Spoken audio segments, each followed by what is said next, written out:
Dear bishops, my dear fathers, my dear sisters and brothers in Christ Jesus. Today's gospel passage is the continuation of yesterday's priestly prayer of Jesus. We are important to Jesus. Jesus prays to the Father for a number of things. Among them, the first that is mentioned today is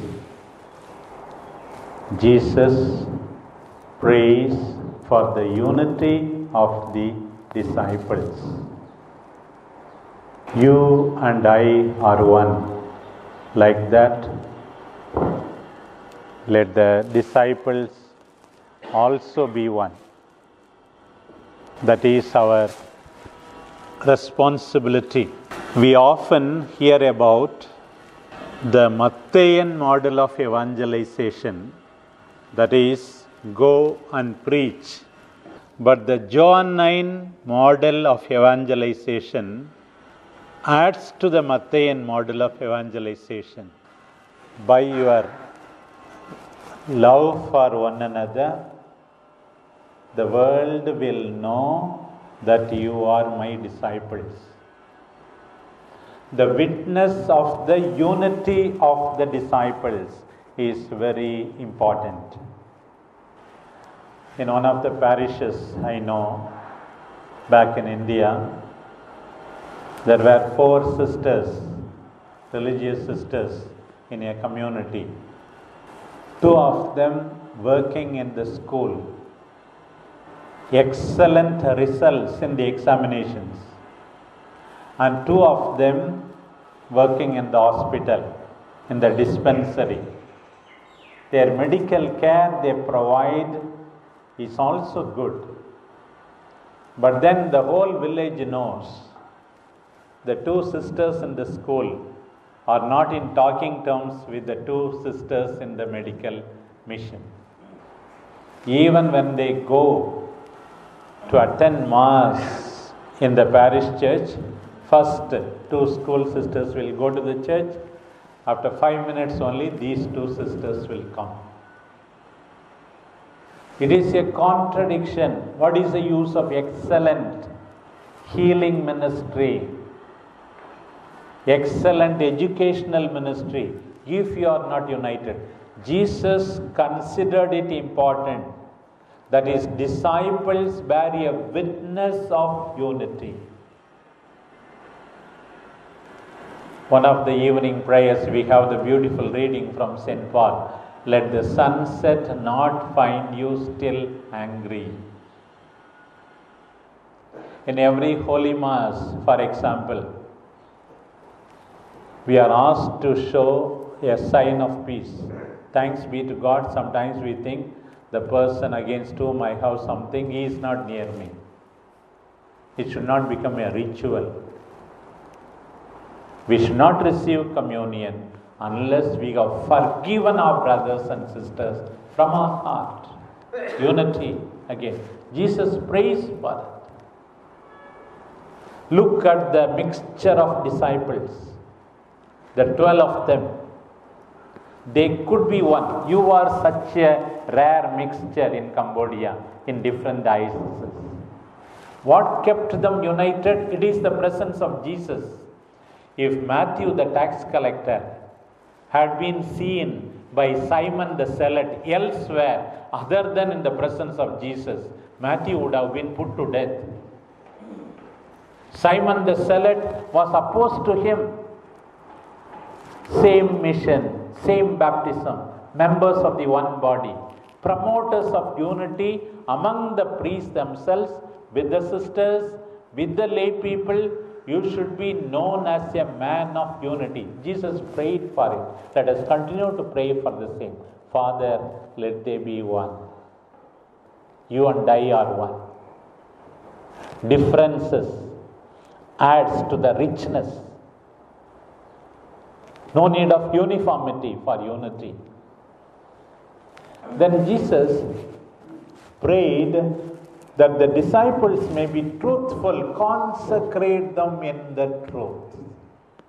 Another thing, transparency, accountability in our dealings. No duplicity.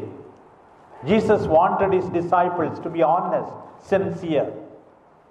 One of my favorite verses, St. Paul could say with boldness, 1 Thessalonians, 2nd chapter, 10th verse, before you who believe, my dear people, I was pure, I was just, I was blameless.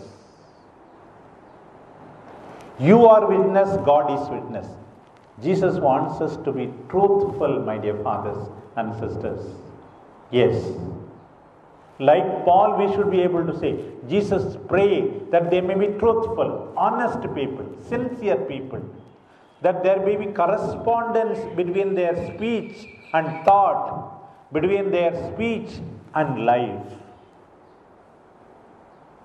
Thirdly, Jesus prayed for their joy.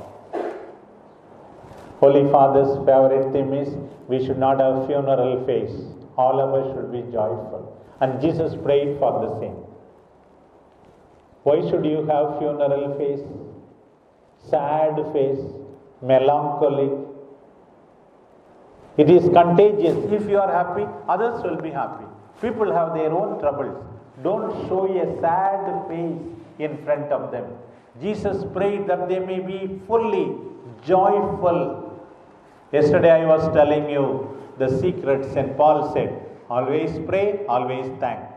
Say thank you hundreds of times during the day to God, to others, you will be happy. Pray without ceasing, you will be happy. Now joy during Christmas season, joy. Another explanation people say, for example, J for Jesus, O for others, Y for you. First place to Jesus, second place to others, and finally you. Not to be third, you will be happy. Jesus prayed for joy of the apostles.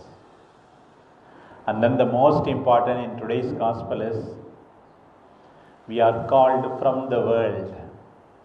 We are sent to the world. We are in the world. Different prepositions. Called from the world, sent to the world. We are working in the world, but we should not be of the world. We should not be of the world. In John's Gospel, the world signifies a set of values that are opposed to the beatitudes of Jesus. Don't be of the world. What a beautiful prayer. Jesus prayed for us. Jesus is praying to us today. Jesus is praying to us today. Be united, Jesus tells us. Be truthful, Jesus tells us. Be joyful, Jesus tells us. Don't be of the world. Don't conform to the world. Don't conform to the world. I am sending you as a leaven to transform the world with my joy, with my sincerity, with my truthfulness. Let us listen to Jesus. And we also continue our reflection on St. Paul's address to the elders of Ephesus at Miletus. St. Paul says a number of things, a long exhortation. One thing that comes to our mind again and again is, I dwelt on it yesterday also. Out of the 22 verses, first 7 verses, what he did there, how he lived there. 5 verses, what is waiting for him in Jerusalem.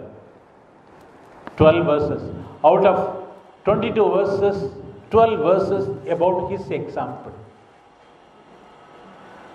Repeatedly, we see in the letters of St. Paul, especially Corinthians, First letter to the Corinthians, 11th chapter. St. Paul says, be imitators of me as I am of Christ. He doesn't say imitate Christ. He had the credibility. He had the boldness to say, imitate me.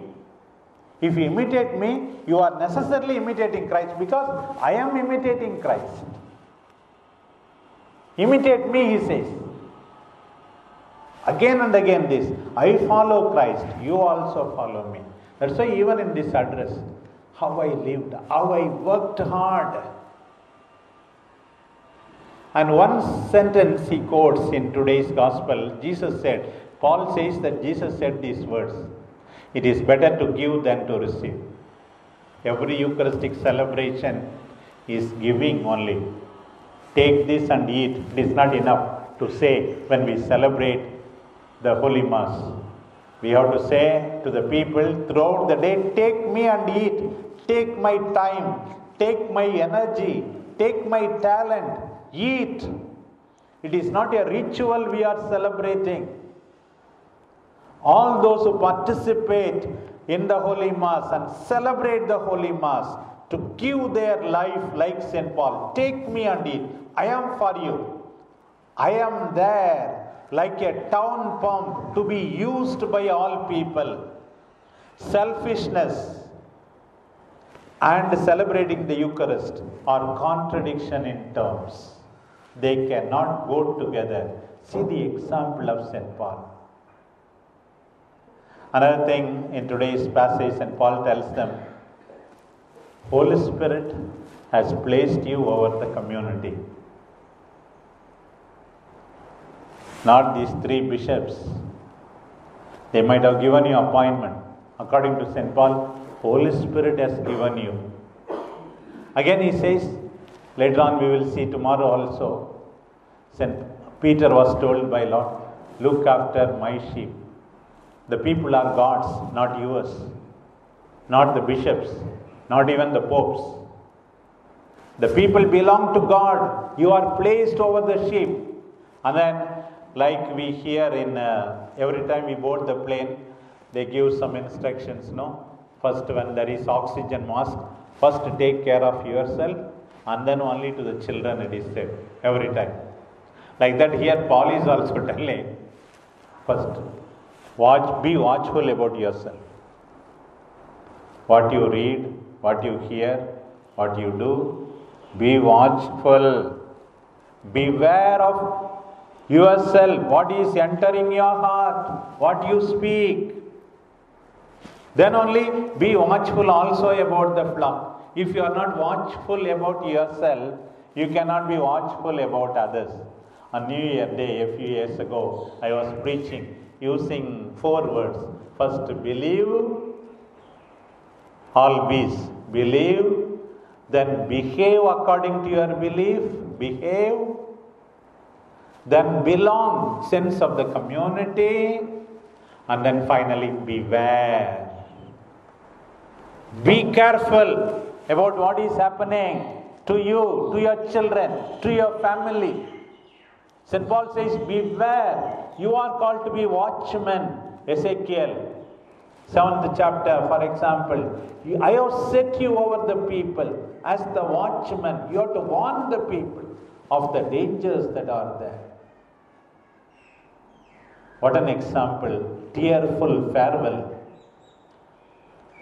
The people were weeping because he said that they are not going to see him anymore. I remember when MEP fathers are sent from Rudabag, it seems those days the parents, relatives, everybody will weep, it seems, in that room, because they never thought that they will see them again. Here Paul is weeping, attached to the community, knelt down and prayed. That was the conclusion. And the people led him to the ship. Humanness of Paul, concern of the people, love of the community. Need not be extraordinarily big community, small community. When we give ourselves to Jesus, people will fill us with joy, gratitude. Growth in the faith will be a consolation for us. May we be watchful. May we listen to the prayer of Jesus. May we imitate the example of St. Paul. Amen.